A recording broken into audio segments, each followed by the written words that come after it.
मुक्ति के लिए उठो, न्याय के लिए उठो। मुक्ति के लिए उठो, न्याय के लिए उठो। चल पड़ा है आज ये जहां, निकल पड़ा है मुक्ति का कारवां। मजदूरी बच्चे करें क्यों, क्यों पिता को नहीं रोजगार। घुट रहा है बचपन, लुट रहा है बचपन। गरीबी के नाम पर गिरवी है बचपन। चाहिए था जिनको सिर्फ प्यार, चाहिए था जिनको सिर्फ प्यार।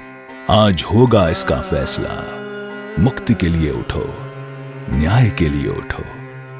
एक एक फूल जो खिल रहे हैं बाग में, एक एक ईंट जो पक रही है आग में। हीरों में है जो चमक, चूड़ियों में है जो खनक। गलीचों में जो बुना, दीवारों में जो चुना।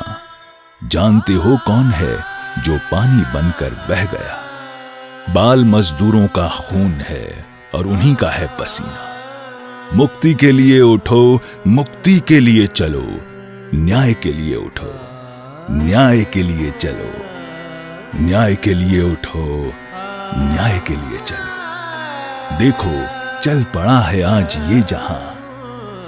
मुक्ति के लिए चलो, न्याय के लिए चलो।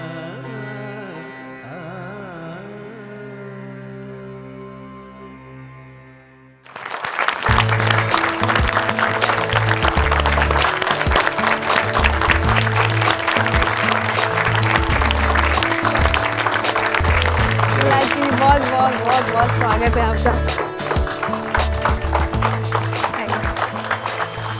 कैलाश सत्यार्थी इंसानियत की किताब पर लिखा वो नाम है जिसको सुनकर ही लाखों बच्चों के दिलों में एक उम्मीद की लौ जलती है। वो मासूम बच्चे जिनके हाथ होटलों और ढाबों पर बर्तनों में अपनी तकदीर धो रहे हैं। जो बच्चे सुई से अपनी उधड़ी जिंदगी को टांकने की कोशिश कर रहे हैं। जो बचपन अपने जख्मों पर पंचर लगा रहे हैं। जो कचरे के ढेर में अपना भविष्य तलाश रहे हैं। ऐसे सभी मासूमों के लिए कैलाश सत्यार्थी एक मसीहा से कम नहीं।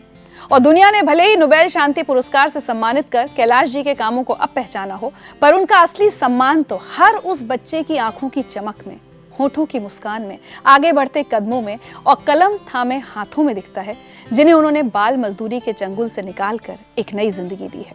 और ऐसे बच्चों की संख्या जानते हैं आप? 144 देशों के 80,000 से ज्यादा बच्चे। और कैलाश जी आज जिंदगी लाइव पर हैं, ये हमारा सम्मान है। कैलाश जी बहुत बहुत स्वागत है। बहुत धन्यवाद ऋचा जी।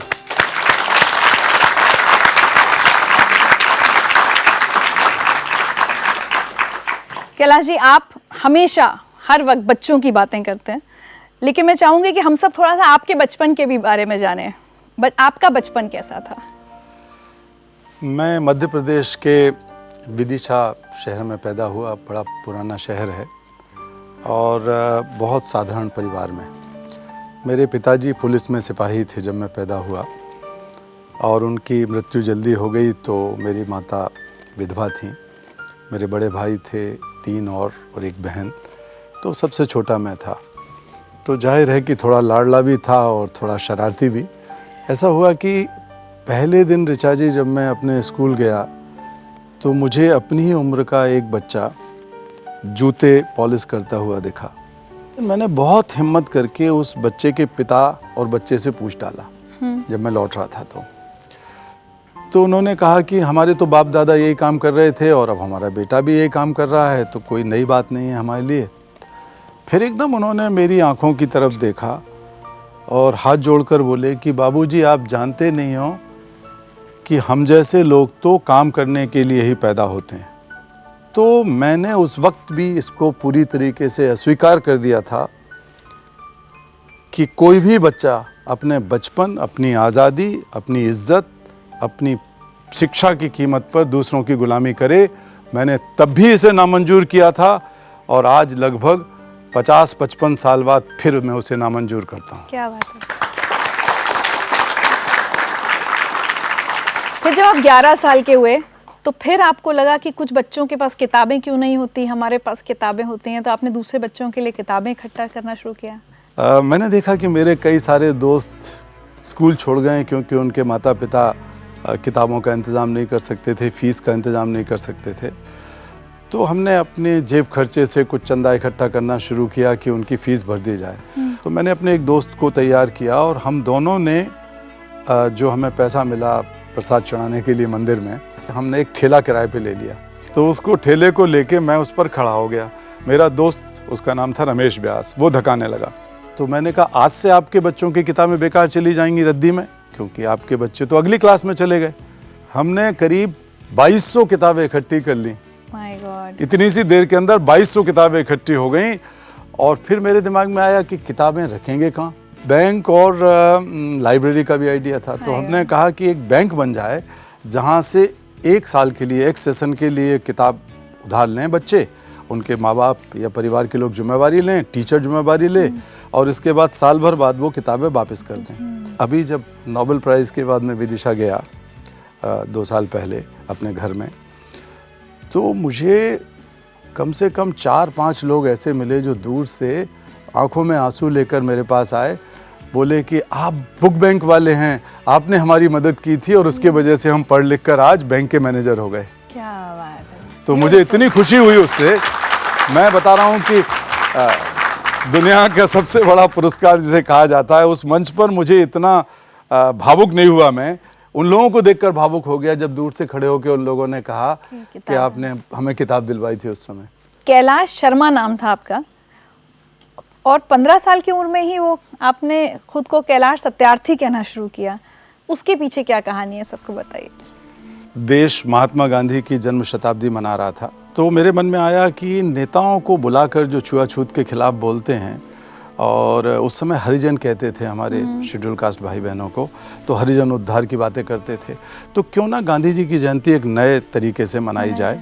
तो मेरे मन में आया कि एक भोजन का इंतज़ाम किया जाए, एक शाम का ऐसा खाना जिसको बनाएंगे जो जमादारनियाँ हमारे मोहल्ले में थीं, जो सफाई करती थीं, पाखानों की सफाई, सड़कों की सफाई, और वो सबसे ज़्यादा छूत मानी जाती थीं। अपने बर्तन 1000 बार धोए होंगे उन्होंने, लेके वो आ गई। हमने अपने चंदे से आलू प्याज वगैरह का इंतज़ाम किया एक खिचड़ी बनाने का, और हम साइकिल उठा के नेताओं के घर है। हमें लगा कि 2-4 लोग ज़रूर आएंगे। हमने बुलाए थे करीब 15-20 लोग। तो जब हम वहाँ पहुँच गए, हमारे बाकी दोस्त लोग भी इंतज़ार कर रहे थे। 9:30 बज गया, 10 बज गया, कोई नहीं आया। अब हमारी ये हालत देखिए कि एक दूसरे से बोलने की हिम्मत नहीं थी। इतना मन में ऐसा लग रहा था जैसे पूरा व्यक्तित्व, पूरा हमारा सोच, हमारा दिमाग मोम की तरह पिघल के गिर रहा हो। मैंने वो खिचड़ी अपनी थाली में डाली और मेरा गुस्सा जो था वो आंसुओं में फूट पड़ा। मैं रोने लगा। तो उसी वक्त एक हाथ मेरे कंधे पर रखा गया।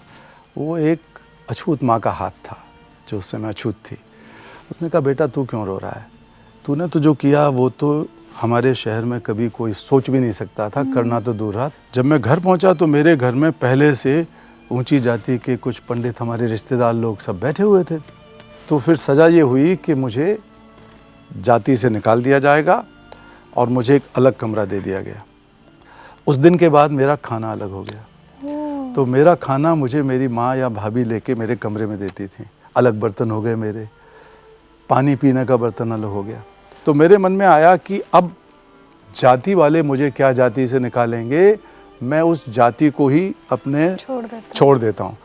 तो मेरा जो नाम था, उपनाम, मैंने उसको छोड़ दिया और अपना नाम सत्यार्थी रख लिया, जिसका अर्थ है सत्य की खोज करने के लिए चलने वाला।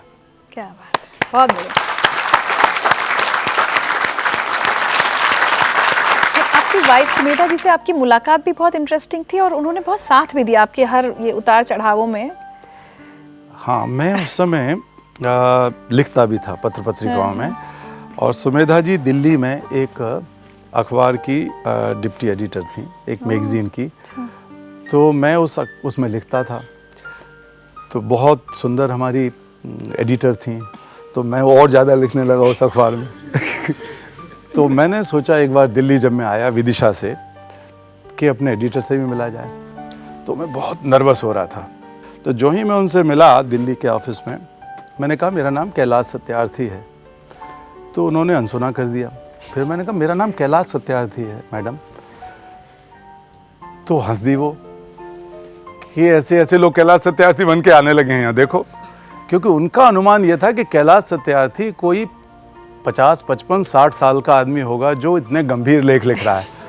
तो मुझे अपना प्रूफ करने में मुश्किल हुई। मैं कह जा रहा हूँ मैं कैलाश सत्यार्थी हूँ, वो मजाक समझ के अपना चली गई गाड़ी उठा के।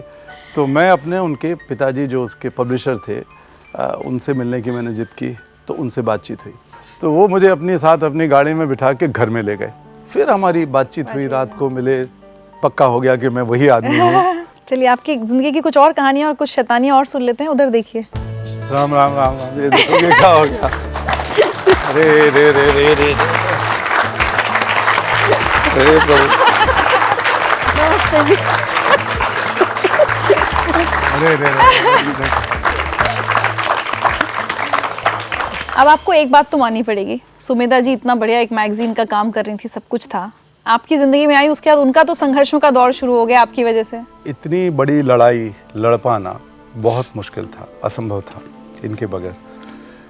क्योंकि जब हमारी शादी की बातचीत हुई तभी कम से कम इनको पता था कि मैं एक इंजीनियर से शादी नहीं कर रही हूँ, जिसका जीवन सुख चैन से कंफर्टेबल रहेगा। लेकिन सुमेधा जी उस वक्त आपसे लोगों ने नहीं कहा कि भाई तुमने तो इंजीनियर से शादी की थी, अब ये क्योंकि मैं पढ़ रही थी रेलवे में एक सर्वेंट क्वार्टर्स में कहीं आपको रहना पड़ा है, तो कौन लड़की ऐसा जिंदगी जीना चाहती? कोई नहीं, आपको नहीं लोग बोलते थे?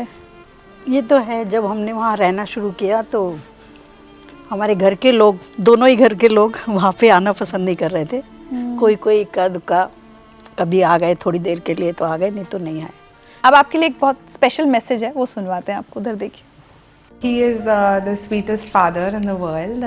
He's extremely caring, very emotional, very sensitive. We have a very, very special relationship, I would say. I'm very proud of the work that he's done and his life, obviously, but I'm also extremely proud of the father he is. मेरी शादी हुई last year. And I was very concerned because I have been brought up with a very liberal kind of an outlook and a mindset, and I was very concerned about some of our rituals, you know, and what they signify. And I mean, I didn't even know it, but my father, the morning of my wedding, उन्होंने कन्यादान करने से मना कर दिया. He said that you know, मेरी बेटी एक गाय नहीं है कि मैं उसका दान करूं. जिस तरह जब एक बच्चा स्लेवरी से छूटता है या ट्रैफिक होके आता है, जिस तरह वो उस बच्चे के साथ बिहेव करते हैं, बॉन्ड करते हैं, जिस तरह उस बच्चे को यू नो कंफर्ट करते हैं कि वो अपने डर से बाहर निकले और वो एक नॉर्मल बच्चे की तरह फील करे, वो मुस्कुराए, वो खेले, वो बात करे, उनका वो वाला रूप जो है, आई थिंक फॉर मी एक as a person also as a daughter, वो मेरे लिए सबसे ज़्यादा स्पेशल है।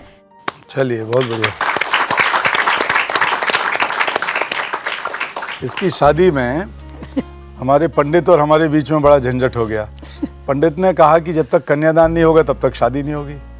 मैंने कहा कन्यादान नहीं करूँगा मैं, या तो वो जो है दूल्हा दान कर दें सामने वाले। तो ना उन्होंने दूल्हा दान किया ना मैंने कन्यादान की। अच्छा, आपको ऐसे अपने दोस्त, ऐसे लोग भी बहुत मिलते होंगे जो कहते होंगे ये सब क्या कर रहे हो, क्या रखा है इसमें, मतलब अपना अच्छा खासा कुछ पैसे से कमाओ, काम करो, क्या फालतू के काम कर रहे हो, बच्चों को बचाने। बहुत सारे दोस्तों ने ये कहा, मेरा मजाक बनाया निश्चित तौर पर, और मुझसे पीछे या कम नंबर आने वाले लोग बड़े बड़े पदों पे पहुंच गए, मुझसे कभी नहीं मिले। तो जिस दिन ये नोबेल प्राइज़ की घोषणा हुई ऋचा जी, उस दिन इतने फ़ोन आने लगे। मैं आपके साथ SATI में पढ़ता था, मैं आपके साथ 6ठी क्लास में पढ़ता था, अरे कैलाश। तो इतने लाड से बोल रहे, अरे कैलाश तुझे पता नहीं है, मैंने कहा था कि तू एक दिन कुछ ना कुछ बड़ा काम जरूर करेगा। मैंने कहा यार तुम तो, मैं तो कई लोग भूल भी गया था, लेकिन मैंने कहा तुम लोग तो कहते थे कि तू तो पागल हो गया है, ये क्या काम कर रहा है, और आज कह रहा है कि हाँ इतना। तो फिर मैंने कहा कि देखो एक बात बताओ कि ये कोई बैड डील तो नहीं थी जॉब छोड़ के ये काम करना। ठीक था। तो फिर मिलने आने लगे लोग, अभी भी फ़ोन करते हैं, अपना बताते हैं कि कॉलेज में पढ़े हैं साथ साथ। तो ये सब चलता है। हाँ। एक मैसेज और सुनवाते हैं आपको। झोपड़ी नुमा कमरे में किराए से रहने लगे। मैंने देखा कि इनका तो एक पुत्र भी हो गया है और बड़ी विकट परिस्थितियों में, बड़ी अभाव में वो लोग अपना जीवन यापन कर रहे हैं। तो मैं इसको समझाने की कोशिश किया, कुछ नौकरी लगवा देंगे, इंजीनियर रहोगे तो परिवार का भरण पोषण ठीक ठाक हो जाएगा। पर इसने एकदम साफ मना कर दिया कि मेरे जीवन का उद्देश्य कोई नौकरी करना या कैरियर बनाना नहीं है, मैं समाज सेवा के लिए हूँ, मेरे बड़े उद्देश्य हैं। इसके बाद जो परिणाम है वो हम सब लोगों के सामने है।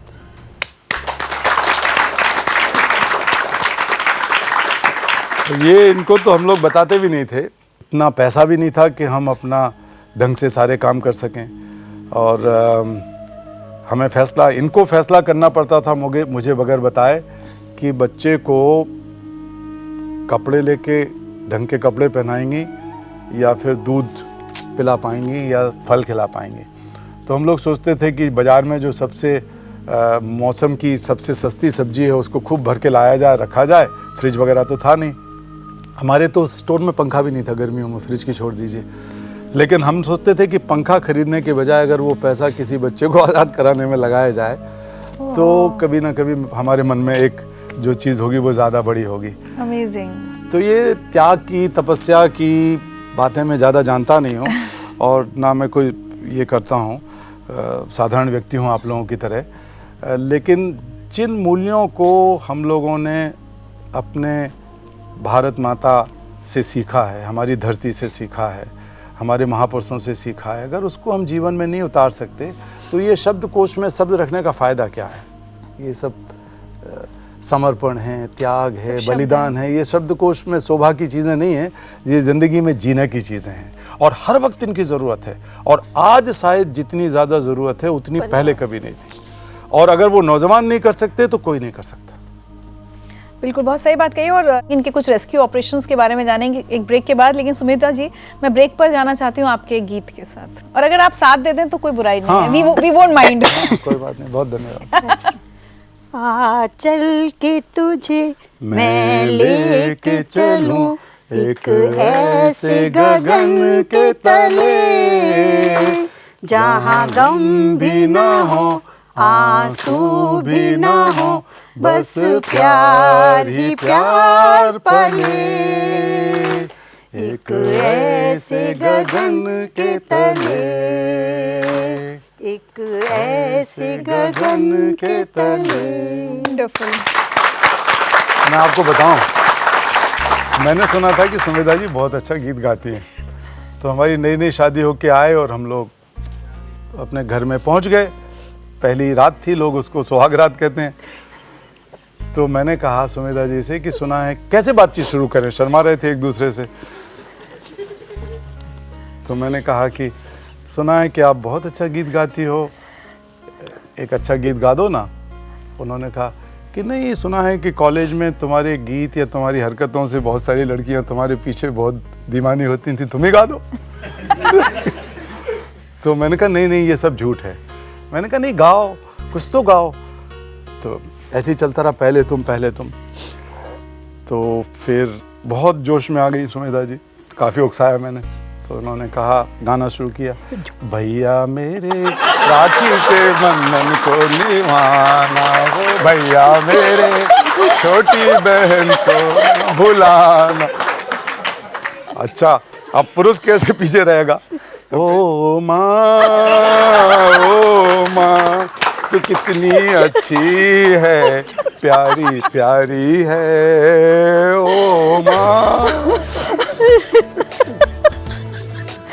Oh my God. Oh my God.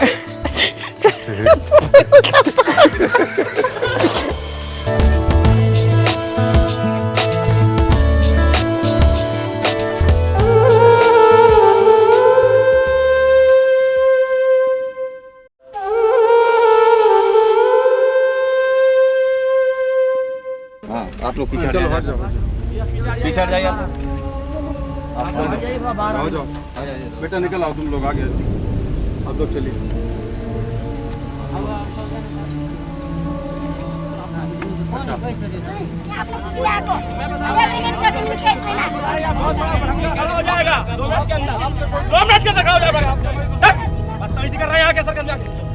अभी मार भागी बात है, आप निकल जाइए।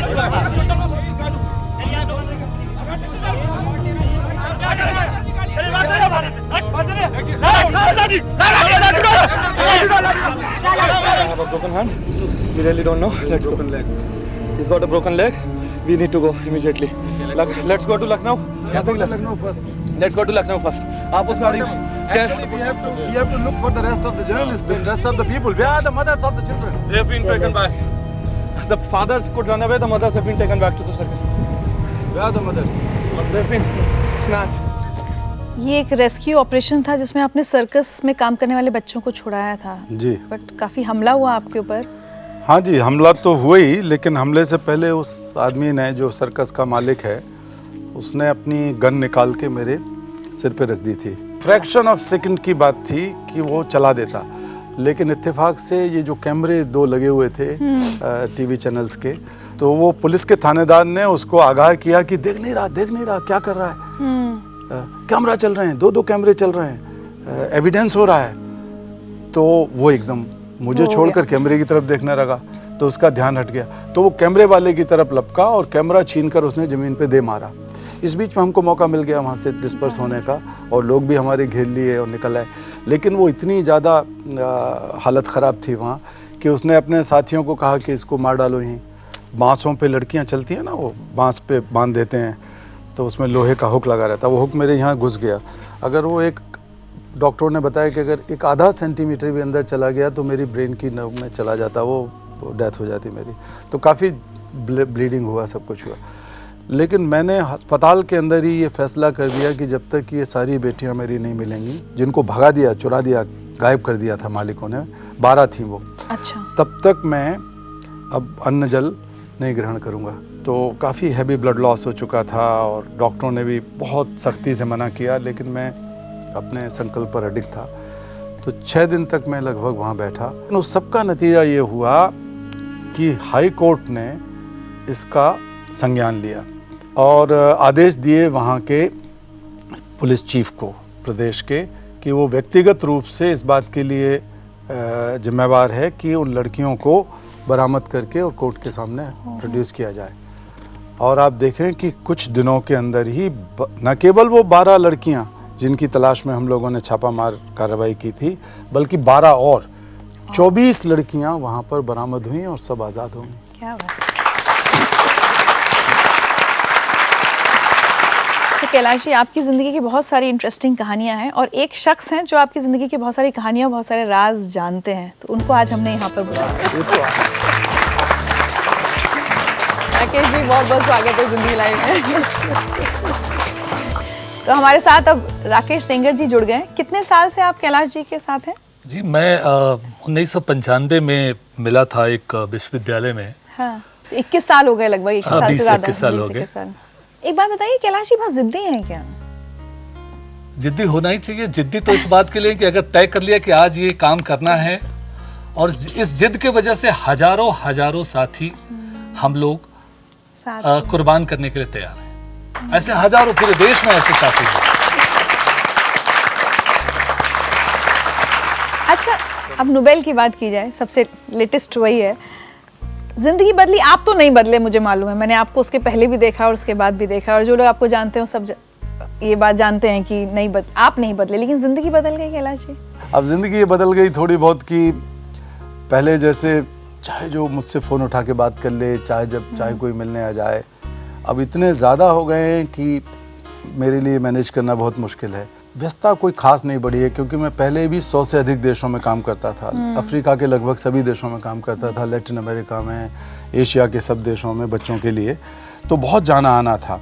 अब थोड़ा सा स्तर बदला है कि अब मैं सीधे प्रधानमंत्रियों से, राष्ट्रपतियों से मिलता हूँ, बातचीत करता हूँ, या यूनाइटेड नेशंस के सेक्रेटरी जनरल या यूनाइटेड नेशंस की एजेंसियों के हेड से मिलता हूँ, बात करता हूँ। मैं अपने एजेंडा को आगे बढ़ाने की कोशिश करता हूँ। लेकिन मैं, ऋचा जी, कोई भी ऐसी जगह नहीं जाता, कोई भी ऐसा काम नहीं करता, कोई उद्घाटन करने, कोई भाषणबाजी करने कहीं नहीं जाता इन 2 सालों में, जिसका अंत में मकसद दुनिया के बच्चों को आज़ादी और बचपन लौटाना ना हो। एक और बहुत इंटरेस्टिंग कहानी है जो मैं चाहती हूँ राकेश जी सबको बताएं। नोबेल पीस प्राइज की सेरेमनी में जो कपड़े पहने हैं कैलाश जी ने, उसके पीछे भी एक कहानी है जो अब आप ही बता सकते हो कहानी। कहानी तो आप सब लोग देखते हैं, सादा कुर्ता पैजामा पहने और सफ़ेद नहीं पहने, लेकिन ज़्यादातर सफ़ेद कपड़े और पहनते हैं। तो ज़्यादातर कपड़े आज तक मुझे नहीं लगता कि ज़िंदगी में कभी खुद एक कपड़ा कभी खरीदा होगा, या तो माता खरीदती हैं और मैं उनके साथ होता हूँ। तो हमने कहा कि चलिए अब नोबेल के लिए जा रहे हैं तो कुछ एक अच्छी जगह से कपड़े खरीद के ले आते हैं। ब्रांडेड ले आए। हाँ, मैं थोड़ा सा ऐसे ही आदमी हूँ, तो मैंने सोचा, तो मैं लेके चला गया जो सबसे महंगा मार्केट है, खान मार्केट, और वहाँ एक बड़ी महंगी जैकेट वाली दुकान थी, वहाँ लेके गया। तो देखते ही उन्होंने कहा कि हाँ अच्छी दुकान है, और फिर कपड़ा दिखाया। उसने कहा कि देखिए फला मंत्री के लिए जैकेट गया है और ये गया। इसके बाद भाई साहब का पूरा ध्यान कपड़े पे नहीं था, उस टैग पे था, प्राइस टैग। और प्राइस टैग जैसे ही देखा, बोला आप हाँ बहुत बढ़िया है, आइए चलिए बाहर चलते हैं। हम बाहर आ गए। हमने कहा कि भाई एक तो देख लेते हैं, कुछ बार्गेनिंग भी कर लेते हैं, कुछ बात कर लेते हैं। नहीं हुआ। तो बोला कि यार कुछ एक काम करो कि जहाँ से आप कपड़े लाते हो ढूंढ ढाड़ के 70-80% या बहुत सस्ते कपड़े कुछ जगह मिलते हैं दिल्ली में, तो वहाँ से ले आओ। और हम गए, हम दोनों, और लेके आए वही कपड़े पहन के। आप लोगों ने जो देखा होगा क्या बात है, भाषण देते हुए वही कपड़े थे। ये सिंप्लिसिटी काश हम सब में हो तो बात ही क्या है। इसी पे मुझे भी एक घटना याद आ गई, स्टार्टिंग की है। जब मेरा बेटा 1 साल का ही था, तो ये ना टायर सोल की चप्पल पहनते थे, तो इनकी पैर में ना वो वेवाई फट जाती है ना, तो बहुत ज़्यादा, और रात में बड़ा दर्द होता था, वो गड्ढे हो जाते हैं ना वो पूरी एड़ी में। तो मैं गई, हम तो बाटा की पहनते थे शुरू से, कभी पहना नहीं दूसरा, तो मैं बाटा की इनकी चप्पल ले आई। तो उस रात इतनी लड़ाई झगड़े हुए, आपको मैं बता नहीं सकती। चप्पल लाने के लिए? चप्पल लाने में फिर मैं 1 रुपया की चप्पल मैं पहनता था, 1 रुपए की मिलती थी स्टेशन के बाहर, टायर की सोल की चप्पल, वो जो टायर की होती हैं, रबर से बना देते हैं ना, ट्यूब से हमारे लगा के। पिताजी बहुत गुस्से होते थे, हमारे पिताजी बड़े शौक। ये चप्पल लेके आई करीब 150 रुपए की, तो मैं तो पूरी जिंदगी वैसी चप्पल पहनता। मैं जब आया दिल्ली तो मैं देखता था कि मैं थोड़ा सा प्रभावित था दिल्ली से, तो बाल कटवाना है तो अच्छे सैलून में जा रहा हूँ। तो मैंने पूछा आप कहाँ जाते हैं? तो बोला मेरा तो बड़ा अच्छा सैलून है, बहुत बढ़िया है, उससे बहुत अच्छी बातचीत होती है। तो जो अरावली अपार्टमेंट है उसके पीछे एक गली थी, उस गली में एक बहुत बढ़िया इटालियन सैलून था। तो मैंने कहा मैं जाके देखता हूँ कि कहाँ इटालियन सैलून, मुझे कहीं नहीं दिखा। मैं एक दिन देखा तो वो जो कुर्सी थी, कुर्सी ईंट पे रखी हुई थी, और बैठ के बातचीत हो रही है और बाल कट रहा है। तो मैंने कहा ये तो बढ़िया इटालियन सैलून है। अच्छा चलिए हम वापस वो रेस्क्यू ऑपरेशंस पर आते हैं। तो जिन बच्चों को आप लोग छुड़वाते हैं, उनमें से कुछ बच्चों को आप अपने आश्रम में भी, अपने आश्रम में रखकर उनको पढ़ाना लिखाना वो सब भी करते हैं। कहाँ कहाँ आश्रम है? सुमेधा जी बताएं इस पर। हमारे 3 आश्रम है वैसे। एक तो यहाँ मुक्ति आश्रम है जो ट्रांजिटरी पीरियड के लिए, मतलब थोड़े समय के लिए रखते हैं। जब बच्चों को छुड़ाते हैं, छुड़ाने के बाद लीगल कार्रवाई चलती है, कानूनी कार्रवाई, और उनको जो भी देना होता है सरकारी कानून के अंतर्गत उनको एक सर्टिफिकेट मिलता है और कुछ राशि दी जाती है, जिससे उनका परिवार का पालन पोषण भी हो जाए, साथ साथ उनकी शिक्षा पे भी ध्यान दें परिवार वाले। इसके अलावा बाल आश्रम है, ये सरिस्का के पास विराटनगर है, वहाँ पर है। और लड़कियों के लिए है वो डे बोर्डिंग है। लड़कियाँ गांव से, गरीब घर की लड़कियाँ जिन्होंने पढ़ाई छोड़ दी है या कुछ और काम करती हैं, तो उनको समझा बुझा के, उनके माँ बाप को समझा के वो आश्रम में आती हैं, और उनको सामाजिक शिक्षा भी दी जाती है, उनके अपने अधिकार के बारे में भी बताया जाता है, और साथ ही उनको सिलाई का काम, ब्यूटिशियन का काम, और जो बच्चे छोड़ चुके हैं, ड्रॉप आउट जो लड़कियां हैं, उनको दोबारा से पढ़ाई की ओर अग्रसर करते हैं। तो हजारों लाखों बच्चों की जिंदगियां बदली हैं कैलाश सत्यार्थी जी ने। नोबेल के बाद थोड़ी सी इनकी जिंदगी बदली है। एक ऐसी जिंदगी जिसको इन्होंने बदला है, वो यहाँ आएंगे अपनी कहानी हमारे साथ शेयर करने, अब से बस कुछ ही देर में।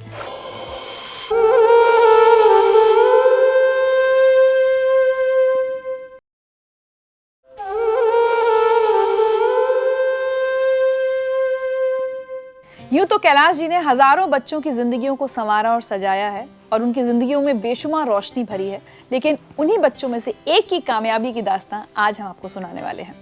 8 साल की उम्र में जब सुमन अपनी माँ के साथ बंधुआ मजदूरी कर रहा था तो उसने कभी सोचा भी नहीं होगा कि जिंदगी के पन्नों पर वो कुछ लाइनें ऐसी भी लिख पाएगा जहाँ कामयाबी, खुशी, उम्मीद, शिक्षा जैसे शब्दों के लिए जगह होगी। लेकिन ऐसा मुमकिन हुआ कैलाश जी और उनकी टीम की मदद से, और आज सुमन अपनी जिंदगी तो संवार ही रहा है, दूसरों को भी जीने के गुण सिखा रहा है।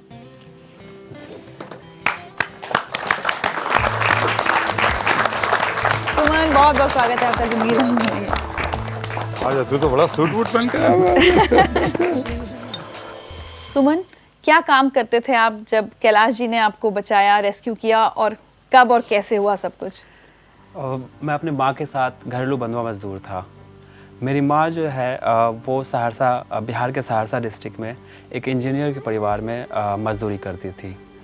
मेरे पिताजी की मृत्यु मेरे 1.5 साल की उम्र में, जब मैं 1.5 साल का था तभी हो गई थी। हम 2 भाई थे जिनको लेकर के वो उनके यहाँ मजदूरी करने लगी थी। उसके बाद जब मैं 6-7 साल का हुआ तो काम के दौरान मेरी माँ बीमार हो गई थी, और साथ साथ उनको पिताजी से भी कई सारे जो है रोग परेशानी मिली थी, तो जिसकी वजह से वो गंभीर बीमार हो गई। और मेरे मालिक से, इंजीनियर से जो है पैसा लेकर के उधार वो गांव चली गई। लेकिन जाने से पहले उन्होंने जो है मुझे वहाँ रुकवा लिया कि आप जा रहे हो, अपने बच्चों को यहाँ छोड़ जाओ। तो फिर जो है मैंने 1.5 साल वहाँ काम किया। 8 साल तक मैंने मतलब एज में जो है मैंने काम किया वहाँ पे।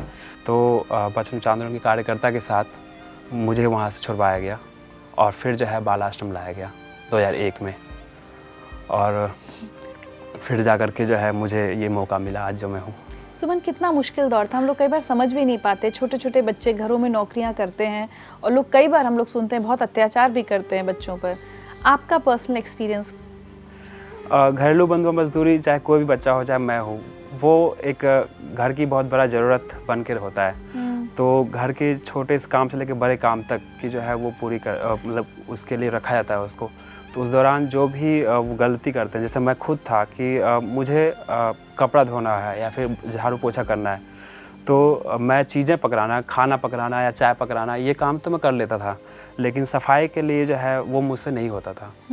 तो इसके लिए सबका तो नहीं कहूँगा, लेकिन उनके परिवार में कुछ सदस्य थे, उनकी जो है बड़ी बेटी थी, वो मुझे मारती थी। मेरी मालकिन जो थी वो मुझे बिल्कुल काम के लिए बार बार परेशान करती थी। तो काफ़ी, और सब सुबह से जो है 6 बजे से लेकर के जो है रात के 10 बजे तक, जब तक जो है सब कोई खा पी के सो ना जाए तब तक जो है काम में लगे रहना। और मैं मात्र 7, 7.5 साल या 8 साल का था। तो मुझे खुद को जो है ज़रूरत होती थी कि मैं खेलूं और पढ़ूं, सारा कुछ। आराम की कितनी ज़रूरत, छोटा सा शरीर। तो जब मैं याद करता हूँ तो सीरियसली बहुत ही बुरा लगता है वो सारा चीज़ याद करके। लेकिन आज मैं बहुत मजबूत हूँ जब मैं अपने आप को देखता हूँ तो। Oh, lovely. तो बचपन बचाओ की टीम को इनके बारे में कैसे पता चला कि एक बच्चे को छुड़ाना है? कैसे, तो बहुत बच्चे सब तरफ हैं। हाँ, लेकिन वो जिस गांव के ये हैं वहाँ पर पास में ही हमारे कुछ कार्यकर्ता काम करते रहे हैं। बचपन बचाओ आंदोलन के लगभग 80,000 वॉलंटियर्स हैं पूरे देश में, जो कहीं ना कहीं सूचना देते रहते हैं। अच्छा। तो हमारे एक कार्यकर्ता से हमको ये सूचना मिली कि इस महिला के बच्चे को उन्होंने गिरवी रख लिया है बदले में, तो माँ के बदले में बेटे को रख लिया गया है। तो उसके आधार पर फिर हम लोगों ने एक कार्रवाई की और सुमन को वहाँ से आज़ाद कराया। सुमन, एक बात बताइए, बाल आश्रम ने आपकी ज़िंदगी पूरी तरह बदल दी। कभी आप सोच सकते थे कि इतना बड़ा मोड़ आपकी ज़िंदगी में आएगा? जब तक काम कर रहा था तब तक तो बिल्कुल नहीं था, बिल्कुल भी मतलब कल्पना भी नहीं कर सकता था। लेकिन जब तक उनके साथ में था तो मेरी सोच भी उतनी ही थी कि मैं भी पढूं, ऐसी इच्छा तो होती थी। लेकिन आज की ज़िंदगी ऐसी होगी जैसा आज मैं हूँ, वैसा कोई कल्पना नहीं था। आज भाई साहब से कुछ एक बात ऐसी कहना चाहेंगे जो आपने कभी नहीं कही इनसे? आज का जो सुमन है वो सारा चीज़ जो भी है उनके सबसे जो कारण है भाई साहब जी हैं, भाभी जी हैं सबसे बड़े कारण, जो मुझे आज तक बनाए रखा और मैं आज बना हूँ। क्योंकि ये संभव नहीं था जिस जगह पर मैं था। तो मैं अपनी इस अच्छी ज़िंदगी का जो पूरा श्रेय जो है माता जी को और भाई साहब जी को देना चाहता हूँ। बहुत बढ़िया। आज सुमन तो सिर्फ एक एग्जाम्पल है, ऐसे न जाने कितने बच्चों की जिंदगियां कैलाश जी ने बदली हैं। और अब एक इन्होंने बहुत खास मिशन शुरू किया है जिसमें हम और आप सब लोग इनका हिस्सा बन सकते हैं, और उस कैंपेन का नाम है 100 मिलियन फॉर 100 मिलियन। उस बारे में बात करूंगी इनसे, और एक शपथ आज हम सबको लेनी है, वो भी अब से बस कुछ ही देर में।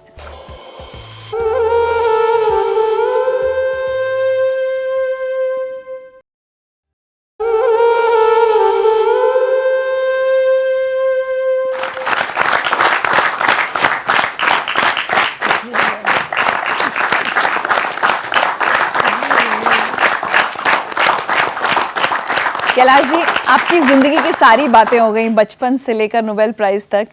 अब आपने एक कैंपेन शुरू किया जिसका नाम है 100 मिलियन फॉर 100 मिलियन। उस कैंपेन के बारे में चाहती हूँ आप हम सबको बताएं।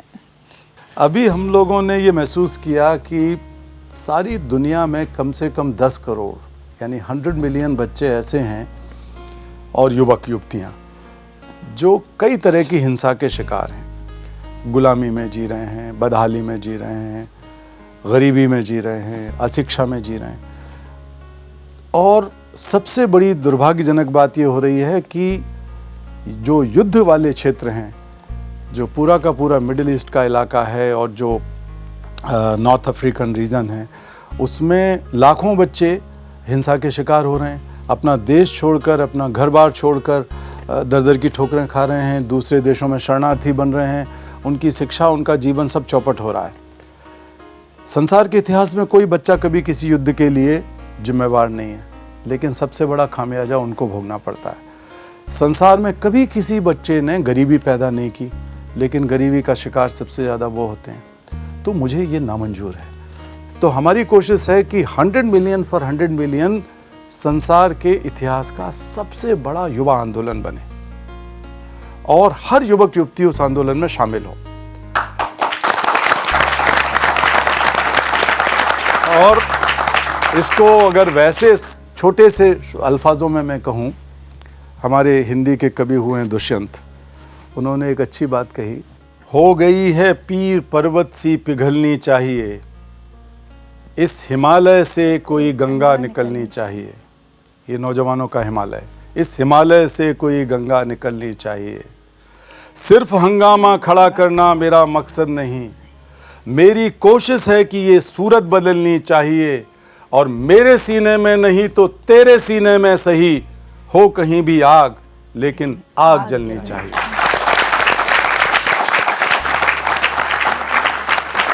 तो एक नई दुनिया, एक नया समाज, एक नई सभ्यता की रचना के लिए हम निकल पड़े हैं आप लोगों के भरोसे। 10 करोड़ युवक युवतियों के और बच्चों के भरोसे मैं आपको विश्वास दिलाता हूं कि अगले 10 सालों के अंदर हम एक नई समाज व्यवस्था की रचना करेंगे। क्या बात है।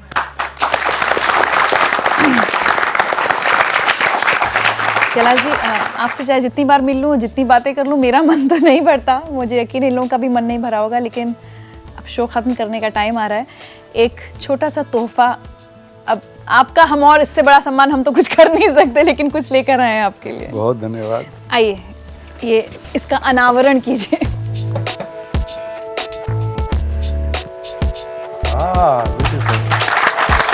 बहुत सुंदर।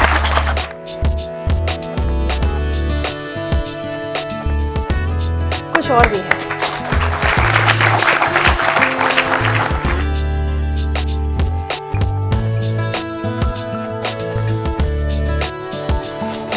बहुत सुंदर, बहुत धन्यवाद।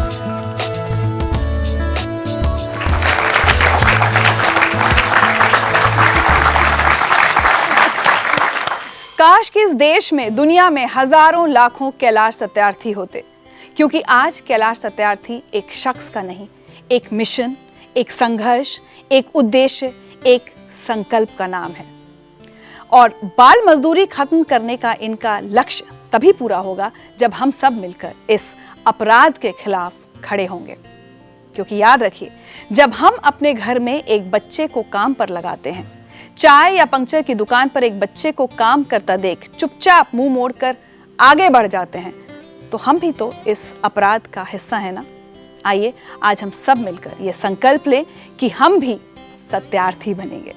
बाल मजदूरी बाल शोषण खत्म करेंगे और हर बच्चे को वो देंगे जो उसका अधिकार है, शिक्षा, खेल, आज़ादी और बचपन।